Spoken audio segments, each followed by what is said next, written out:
My name's Tommy. Thanks for hanging with a couple of my very talented friends over the last little while.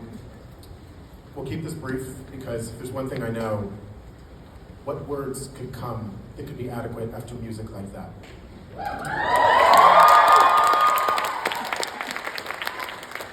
But let me bring out who was making that music for this last 14 months. Please welcome the orchestra. Sweeney Todd.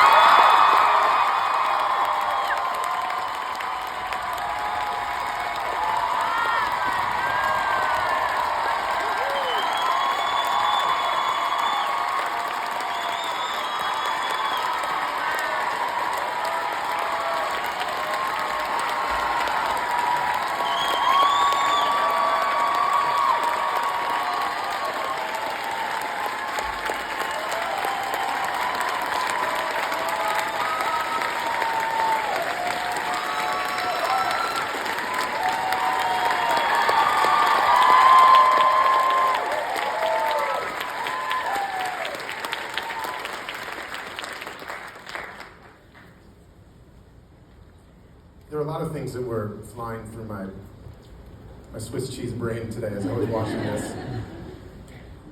But in those moments when this orchestra and this exalted company would be in full synchronicity,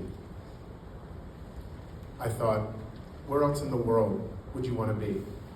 Where else can you feel that? Can you feel something that unified? And to be here and to know that that's possible because this theater opened their doors and made a home for us.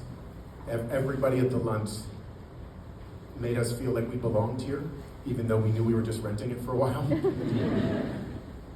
Because we had a group of producers led by Jeffrey Seller who said yes, and yes, and yes, and yes.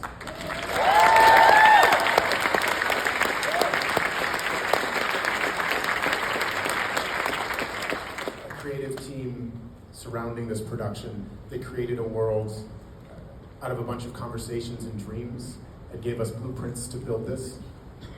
And everybody who works on the sides and below and up there making the light find this company. Yes, that's right. Just one person. One person like spotlight operators. Just one person the whole room. I was thinking today, there was a moment early after the opening when Daniel and Aaron were standing here, and there's no place like London, and Daniel moved through the fog, and there was a perfect outline of his shape. And then 5 seconds later, it was gone. I thought, well, there's the metaphor for the whole thing. Wow. And there's something that happens to a group of people when this unlikely, impossible show, which no algorithm could ever make.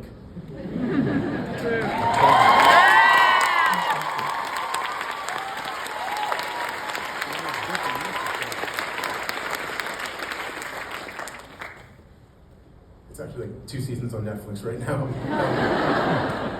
When you think about what Hugh Wheeler and what Stephen Sondheim wrought out of nothing with Christopher Bond as this incredible source of inspiration, it was this prism that we all got to try to send our light through. And what I know is when you go through a prism, something refracts and something changes, and you are not the same, and your trajectory is not the same. And of course, we don't get to do that unless anybody who's here tonight, or anybody who has been here over this last little while, allowed us to turn those lights on and to try to transport. And also, this is the thing about theater, which is why it is unlike anything else. Because the other thing that is true, this company, from the moment we opened the show until this company that closed the show, I was hoping that there would be a group of people that could take note and say, I can't believe they were all in the same place at the same time. And it was here at the front.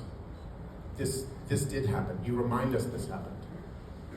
And so even as the shape of the body becomes something else and then becomes part of the history of this particular theater, I start thinking about this idea that when you're making theater, and to paraphrase, if you're writing messages in the melting snow, they'll go away. But I know who doesn't forget it. The people that read the message and the people that made the message. Wow. So everybody up here, we got to scratch it out every night, twice on Wednesdays, twice on Saturdays.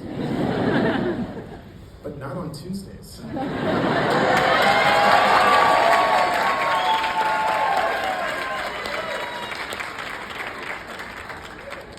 And I know that we'll remember writing it. And I hope that you and everybody who came through here will remember, and you will say, yeah, I was there. I saw it. The night was like this. The afternoon was like that. And in that possibility, this thing lives on forever and becomes a point and a line that had much to get us here and much ahead of us. So thank you for supporting theater. Thank you for being here.